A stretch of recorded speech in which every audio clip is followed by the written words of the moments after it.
the chief host, distinguished ladies and gentlemen, all protocols duly observed.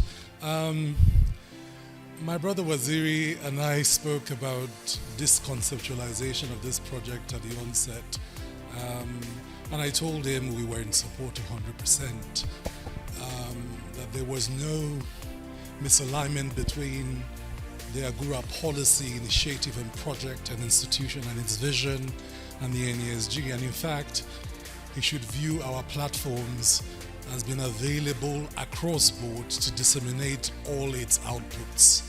And the reason is we were clear, and we are clear, that scaling advocacy for policy change and social transformation, socioeconomic transformation, is more than talking to policymakers. It's getting a whole country to shift, and there are many paradigm shifts required to transform Nigeria.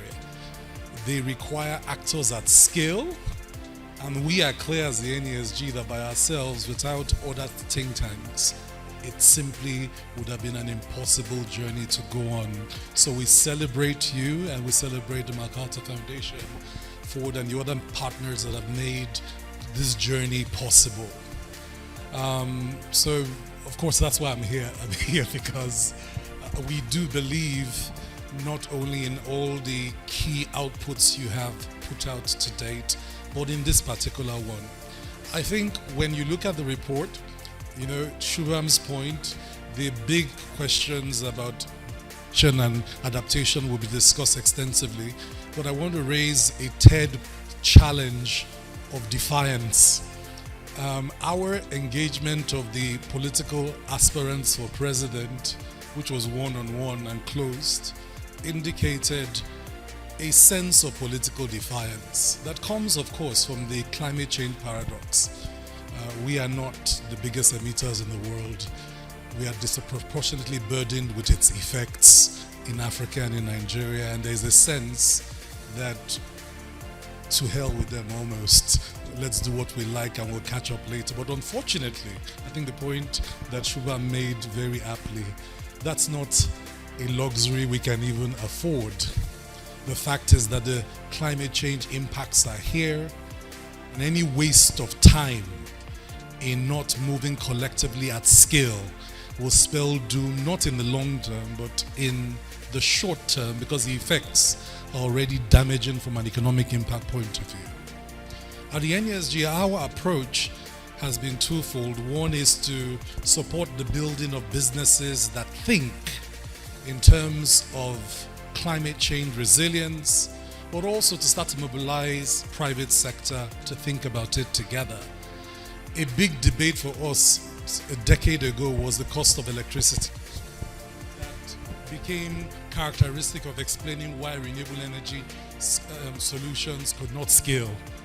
I think we crossed that bridge in 2015, 2016 with the National Survey and Study on the Cost of Electricity, and reached the private sector consensus that renewable energy sources would scale, and they would scale profitably across Nigeria if we prosecuted it in a certain way.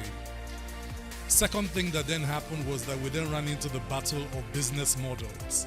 The government's challenge to us was that there were not sufficient business models to show that investments would come in. Again, we jumped on the road with the Renewable Energy Roundtable and then many mini-grid studies in Nigeria. And our studies have shown that renewable energy sources will not only be bankable, they are scalable, they will work, and they will be profitable. Three challenges we pose going into this year's conference is one, whether the business models will arrive in rural economies together to create the sustainable business cases for mini-grids and renewable energy systems to become sustainably stable and bankable. Two, whether we can restructure the global climate finance architecture to accommodate a better mix of public and private resources in a way that allows us to not simply be behind. I think Africa is behind by $100 billion annually in the funding gap for climate change finance. The last is how we change the narratives at home.